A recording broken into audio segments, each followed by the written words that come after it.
Hey guys, welcome to this week's podcast episode for the Financial Freedom Podcast.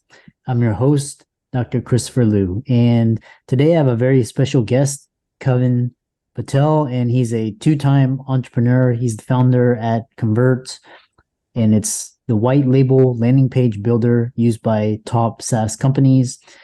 Um, I'm always in the market for fresh ideas, talent, and people on the cutting edge. So I'm happy to welcome Kevin to the show. Welcome. Nice to meet you. How you doing today?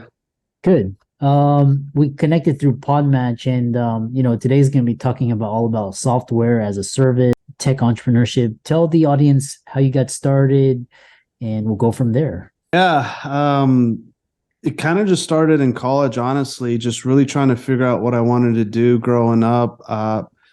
Parents were wanting me to become a dentist or a doctor or engineer. Usually those are the three that you pick from. And wasn't too good at OChem. So I was just like, this isn't for me. So didn't become the doctor that the parents wanted me to. But, I was really more engaged in, the dot-com era in like the early 2000, basically 2000 era. And one of my really good friends, Drew, who is now my co-founder in Convrrt, basically sent out an email saying, "Hey, I have this idea of starting something on the internet. Don't know what it is, but if you're interested, meet me out in front of the library." And I was the only one that showed up.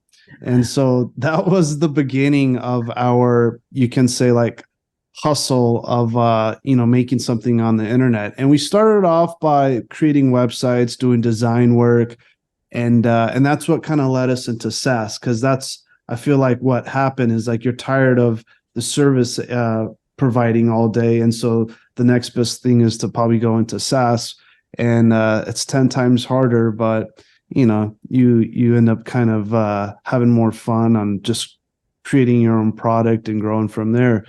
And so, that's kind of how I got my start. Yeah, interesting. For the audience, tell them what Convert is, and kind of go into detail. Yeah, so when we were helping companies do online marketing, we knew right away conversion was big, right? Really trying to understand, what is it going to take for someone to fill out a piece of form on your page? And then once you have that, how are you going to actually turn them into a customer, like collect their information? And that's like a journey and like a process, or the sales term playbook that you just need to understand for your product or service that you provide. And so what ended up happening from there was that we got into creating a lot of landing pages. And what landing pages are is, it's like a micro website. It's not, you don't send people from like an ad that they click on or from an email that they get to your website. Usually you want to send them to a landing page that is very specialized and crafted to that offer that you're presenting to them. And when you do that, your conversions are typically high. So we became really specialized in landing pages and conversion. And we just thought we would build our own tool. We thought we would just build it in-house for us and our account managers to use to manage, landing pages for our customers. And like I mentioned, towards the end, we were kind of just, getting burnt out of the service side. So we're like, okay, let's see if we can maybe sell this tool. Maybe there's different agencies or SaaS companies who may be interested in this product. So instead of going to the consumers, like the small businesses where they would maybe pay $50, $100 a month, we just were like, let's just go straight to the top. Let's just try to find actual large SaaS companies who would want to license this technology and embed it within their products, so that they don't have to spend like a year, 2 years building this. They don't have to spend millions of dollars investing in resources to build this. And that's what actually worked for us, is that instead of going D2C, we went B2B, and we just licensed the tech, and we got them to market a lot quicker. They were driving more revenue quicker. And that's what kind of just helped us. We were bootstrapped, self-financed, everything. So that's kind of like what led to our business model, is like kind of pivoting from, instead of going to the consumer, let's go to the top and see if we can get them to embed it.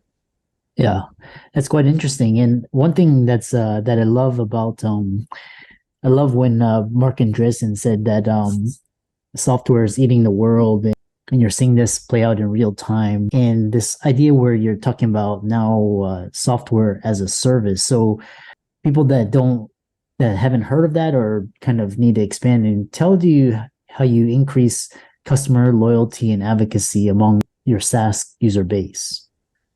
Yeah, our customer base is again just large SaaS companies. They're basically just software companies primarily in like the CRM or marketing automation space. So you may have heard of like these big players like Salesforce or Freshworks. And what they do is they provide a CRM and marketing automation tool that they provide to their end consumers, right?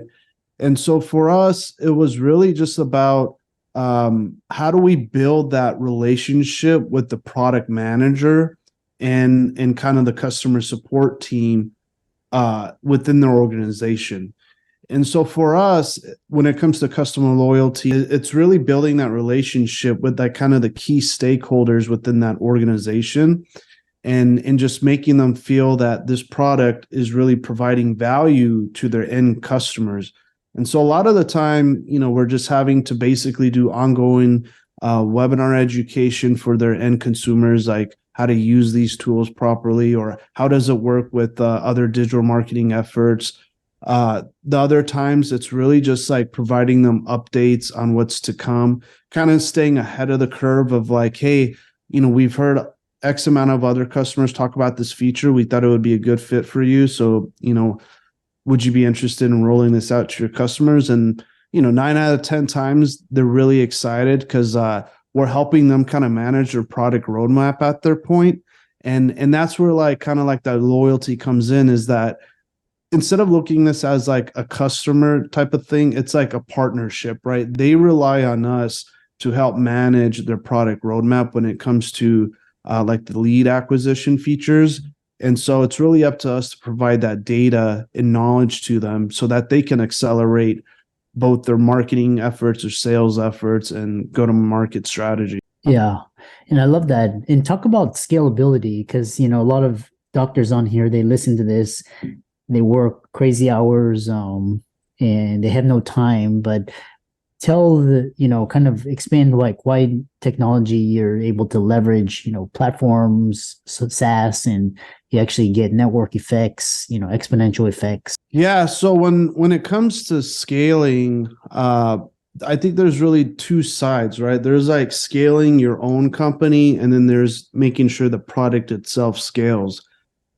When it comes to the scaling the company side, we had a lot of bottlenecks early on. Like I mentioned, being bootstrapped, you have to be careful on like every dollar you spend. And engineers, really good ones start off at 100K here in the States.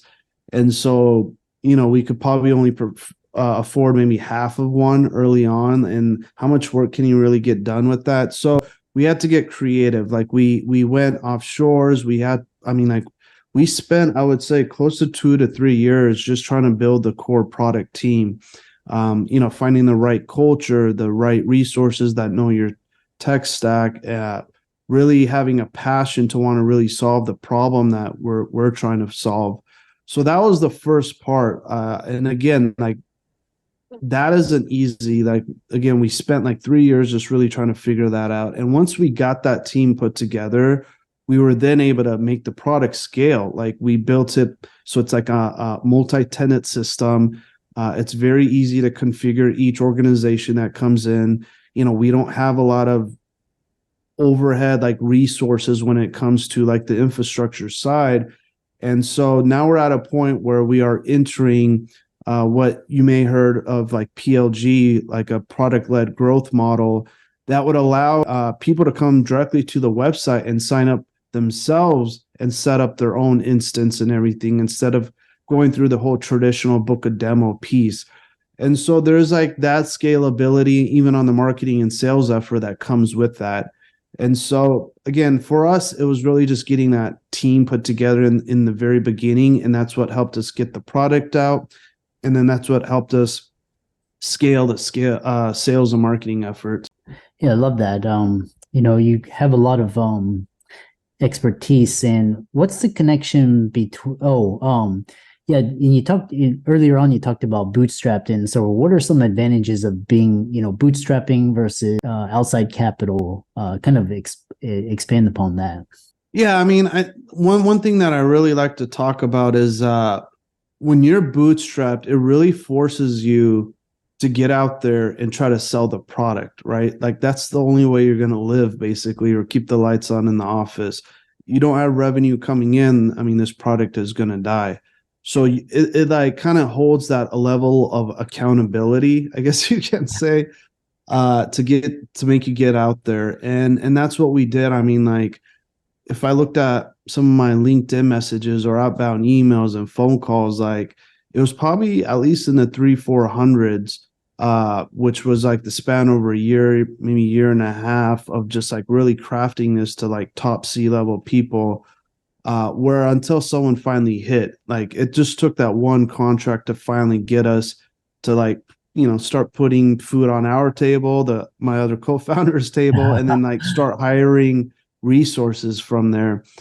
Whereas with funding, I mean, like we haven't taken funding on, but from the peers that I've talked to, it's really easy to, be able to make bigger bets, sure.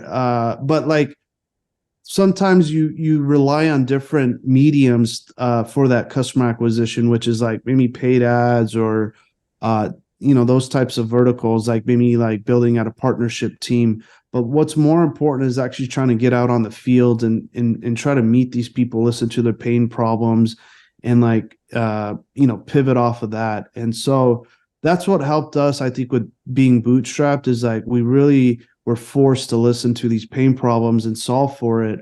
And now we're really trying to scale. And so now for me, it makes sense to maybe look at funding because we have a model that's working. And the idea is, okay, if we take some funding and maybe scale up other avenues in sales and marketing, can we double, triple, 4x this over time? And so, that's what made sense for us. And if we were to do it again, we'd probably still do the same way. I love hearing, these stories about, Facebook and Coinbase and all these. And the other thing is talking about building a tech company, a startup.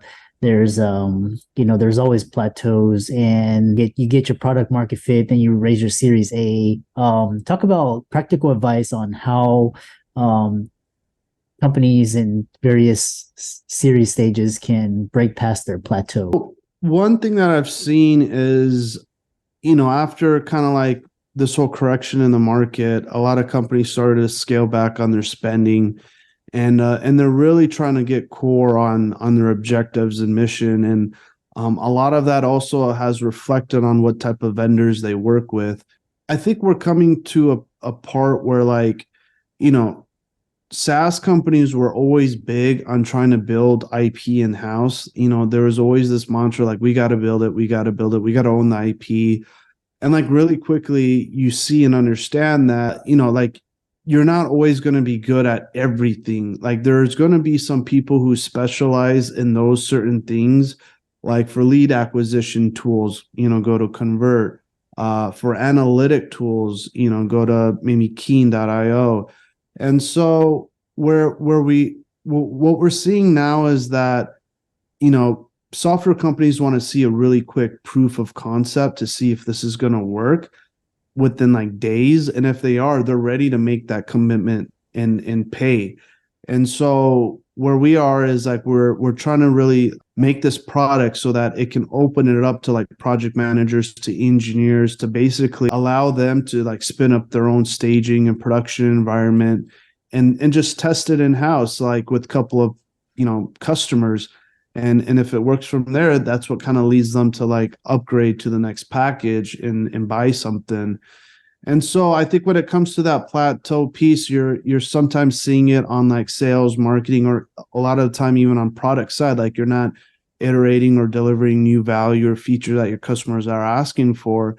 And that's where you can look at, the partnership side of things, is like, is there a vendor out there that we can partner with that is going to allow us to get out maybe in 30 to 60, 90 days instead of us spending, 1 to 2 years trying to build this. And I think that's where you could break through on the product side. And then when you have that product piece solved for, then you can, deliver your sales and marketing efforts, which should, break you through that plateau of revenue. Yeah. As we come to the end, you have this idea of, advice for early stage SaaS startups. You tell them to stop building everything. What do you mean by that? Look at Google. How many features has Google released, and how many of them have you heard that they've shut down? Right? We get in this part where we're like features, but a lot of the time it's just like there's that one core feature that is like one or two things of your overall platform that is driving 90% of your revenue. Stay focused on that. And if you want to make bets on other things, find other vendors that are really good at it and see if you could get to market a lot quicker. And I guarantee you it's going to be like 20 times cheaper than you doing it yourself. Yeah, I love that. How can people contact you, follow you, reach out to you? Yeah, I'm really active on LinkedIn right now. Kavin Patel, company is Convrrt. It's spelled CO. We bought it back in the 2000s when it was cool to spell your name wrong. So yeah, we're active on LinkedIn, and would like to connect there.